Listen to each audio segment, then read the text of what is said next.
I wanted to talk about something really important, and we see a lot of these highly successful people, entrepreneurs, YouTubers, creators, whatever you want to call it, athletes, and we just see what they are now, but we've never seen.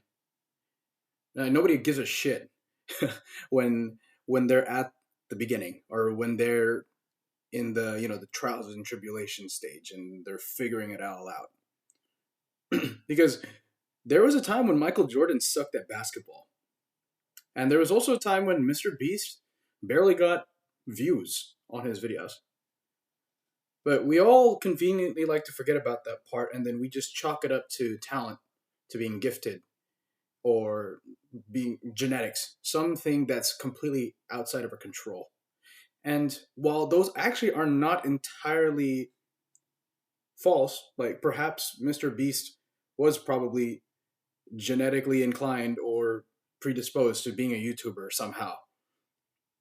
And maybe Michael Jordan was the same for basketball, right? But none of that shit matters. Like you need all of the above, right? You want to leverage your interests, but you also want to work hard to sharpen them, sharpen your strengths, and do all that stuff so that you can reach your highest self, whatever the hell that looks like to you. And whether that you be a YouTuber or you be a mad scientist or an astronaut, whatever that is. And what we need to understand is it's not sexy. Like I'm I'm in the phase right now. I have been growing a social media. I'm growing a social media audience on Threads. I'm sitting at 700 uh 40 something followers. I've been doing this since July when Threads came out, and it's February. So that means I've been doing this for 8 months. I think maybe seven. I forget one or two, 7 to 8 months. And I have seen a lot of people grow faster than me. I have dealt with a lot of feelings of doubt, of I don't know, just getting slapped in the face with my inadequacies on a daily basis. It sucks. A lot of the time, it sucks, and I have no idea why I'm still going. To be quite honest, but it also is a lot of fun, right? It also is a lot of fun. Why? Because for the first time, I am going off on my own. I'm taking control. I'm taking the reins. I'm in the driver's seat of my life. And oftentimes we live in this world that's amazing by many standards. Less people are dying, but there is we are the lifespan is expanding, the standard of living has increased exponentially, but it can also be very extremely, I don't know, suffocating.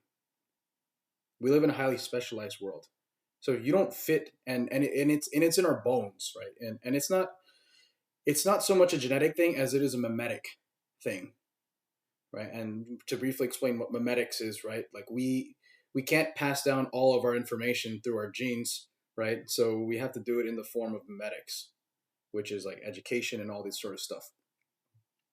So you really have to be careful of the things that get passed down onto you, right? And the way that you think. How much of how you think is actually you thinking? There might be a whole lot less of you in there than you thought, or there might be a whole lot less of you thinking than you thought. And a lot of the misery in life gets created when you cede control of that thinking to other modes that were programmed into you, either through your parents, through society, through school, through your teachers.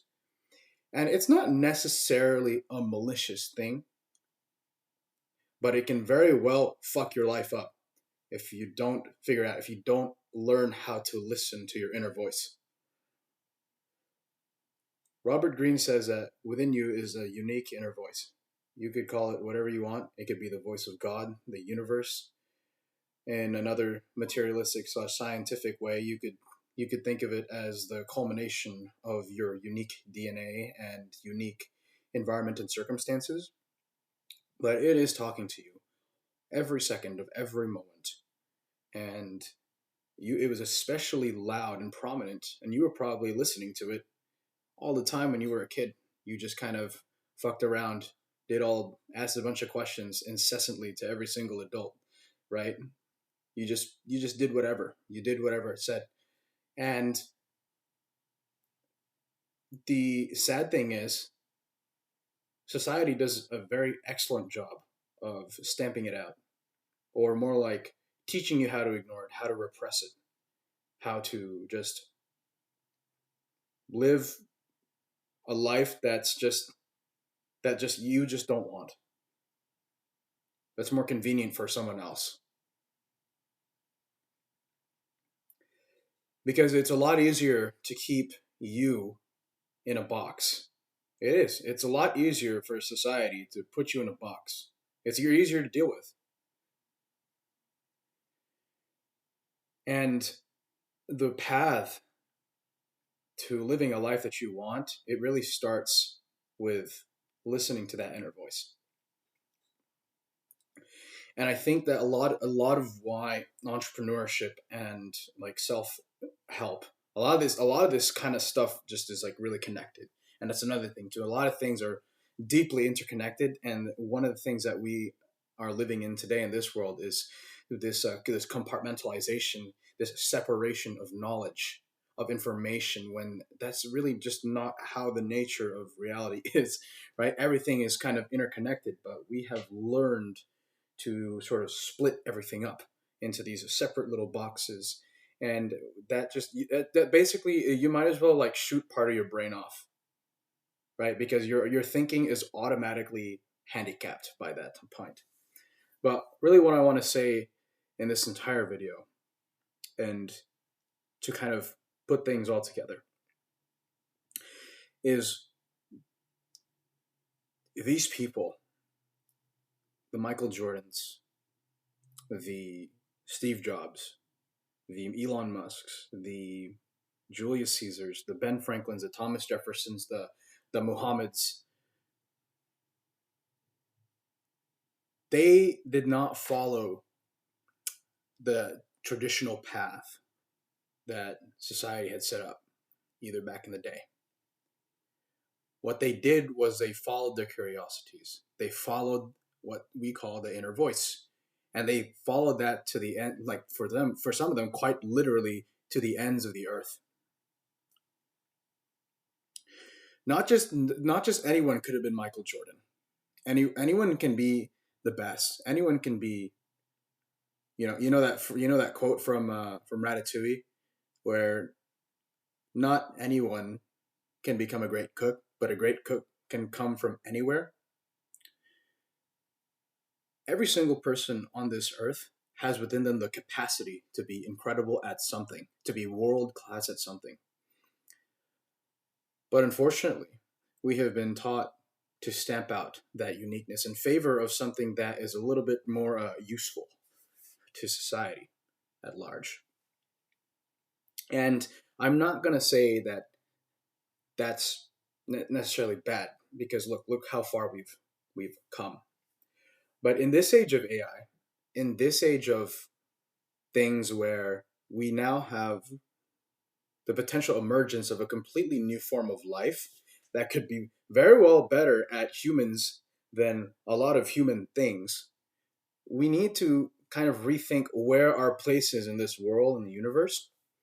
And I don't think being specialized, being put in a box, is going to be the way. I think that path is defunct now as we speak. And the way forward is going to be people who I think, would spread uh, disease of following your inner voice. And a lot of that has to do with, and a lot of that is about like polymathy, being a polymath, pursuing multiple interests, synthesizing the things that you see come together, seeing connections that nobody else could see, because nobody else would be willing to look at all the other different types of shit that you look at, right?